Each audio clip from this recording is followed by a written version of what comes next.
Ketua Setiausaha Perbendaharaan Johan Mahmud Merican berkata seramai 5.4 juta rakyat Malaysia daripada kumpulan pendapatan B40 dan M40 bakal mendapat manfaat daripada pelaksanaan cukai jualan dan perkhidmatan yang diperluas bermula 1 Julai ini.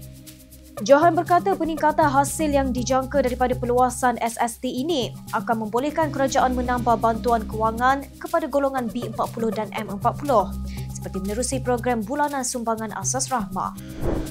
Seperti mana yang pada asalnya perluasan SST telah diumumkan oleh Yang Amat Berhormat Perdana Menteri dalam ucapan belanjawan 2025.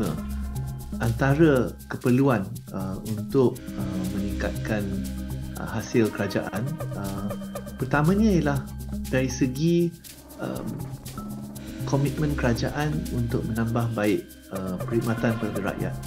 Mungkin tiga sebab utama keperluan untuk laksanakan ini. Satu, untuk perkhidmatan rakyat. Keduanya, untuk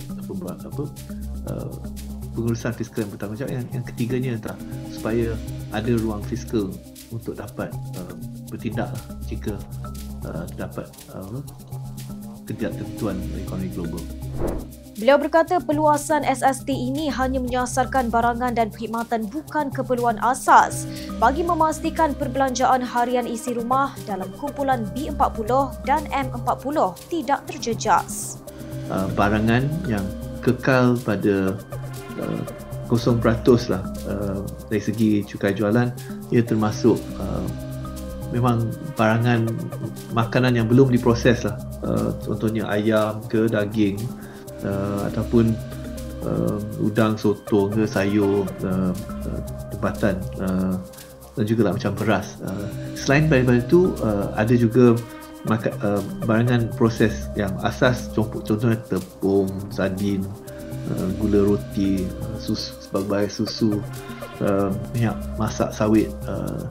Selain daripada itu juga antara yang 0% macam contohnya dari segi ubat, buku dan sebagainya.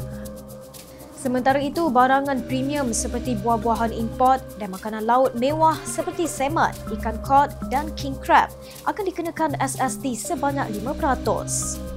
Pengurusan fiskal ini adalah sebahagian daripada agenda reformasi ekonomi madani yang bertujuan mengurangkan defisit daripada 5.5% pada tahun 2020 kepada sasaran 3.8% menjelang 2025. Selain itu, kerajaan turut melabur semula dalam sektor-sektor utama.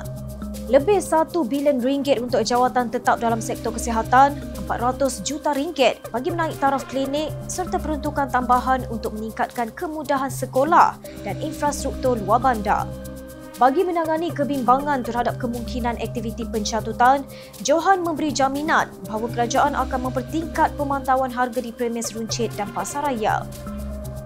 Semakan semula SST merupakan langkah satu kerajaan yang bertanggungjawab meluaskan hasil supaya dapat memenuhi keperluan perkhidmatan kepada rakyat dan perniagaan dengan lebih baik, tetapi pada masa yang sama mengambil satu pendekatan yang bersasar, ianya